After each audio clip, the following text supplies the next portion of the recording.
যেই ছাত্ররা এবং সাথে নাগরিকদের সাথে নিয়ে যেই ছাত্র নাগরিক অভ্যুত্থান ঘটাতে পারে, সেই ছাত্র নাগরিক রাষ্ট্র গঠনও করতে পারে। এবং আমরা যেই কমিটমেন্ট করেছি এবং আমাদের যে শত শত ভাই বোনেরা শহীদ হয়েছে, তাদের প্রতি যে আমাদের শ্রদ্ধা এবং প্রতিশ্রুতি, তার বাস্তবায়ন করা এবং একটি সুন্দর বাংলাদেশ, এক নতুন রাজনৈতিক বন্দোবস্ত তৈরি করাই আমাদের প্রধান এবং প্রথম লক্ষ্য হবে।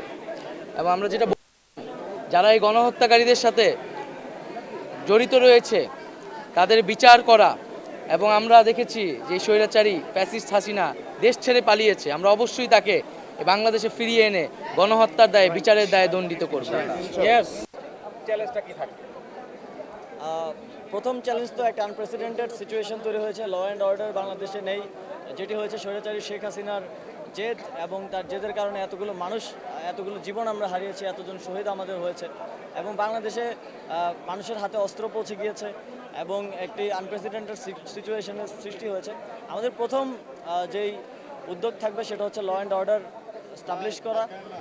ল অ্যান্ড অর্ডার স্টাবলিশের মাধ্যমে জনগণকে একটি স্বস্তির স্বাভাবিক জীবন উপহার দেয়া, এবং আমাদের যেই মূল উদ্দেশ্য ফ্যাসিবাদী ব্যবস্থার বিলোপ করার জন্য সংবিধান সহ রাষ্ট্রীয় প্রতিষ্ঠানসমূহের যথাযথ রিফরমেশন করা, সেই প্রতিজ্ঞা এবং কমিটমেন্টগুলো আমরা ছাত্র জনতাকে দিয়েছিলাম, সেই কমিটমেন্টগুলো পূরণ করা এই সরকারের মূল চ্যালেঞ্জ হবে।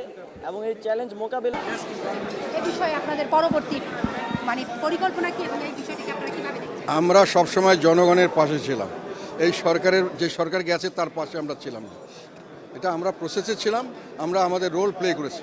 এবং এই আন্দোলনের সর্বপ্রথম যখন আন্দোলন ঘোষণা হয়েছে তখন থেকে আমরা একটা সমর্থন দিয়েছি, এবং আমাদের লোক আমার কনস্টিটিউয়েন্সিতে এবং বিভিন্ন জায়গায় তারা স্টুডেন্টরা এবং তারা পার্টিসিপেট করেছে। আমাদের একটা ছেলে মারা গেছে, আমাদের 20-30টা ছেলে অ্যারেস্টেড হয়েছিল। So we were with this movement also.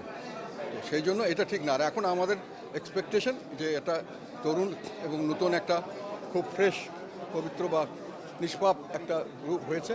আমি মনে করি যে এরা দেশকে যে প্রত্যাশা সৃষ্টি করেছে এটা তারা বাস্তবায়ন করতে সক্ষম হবে। আমরা অত্যন্ত আশাবাদী। জাতীয় পার্টি এই নতুন সরকারের কাছে এক কথায় কি প্রত্যাশা করে?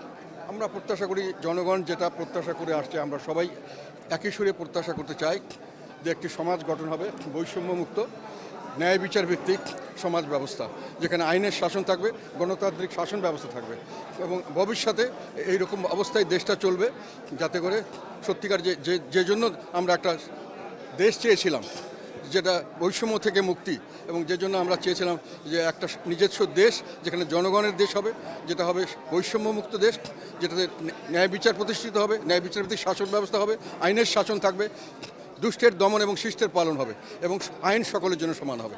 এই ধরনের সমাজ ব্যবস্থা আমরা আশা করছি, এবং আমরা বিশ্বাস করি যে এদের থেকে আমরা সেই ধরনের সমাজ ব্যবস্থা একটা দেশ পাবো।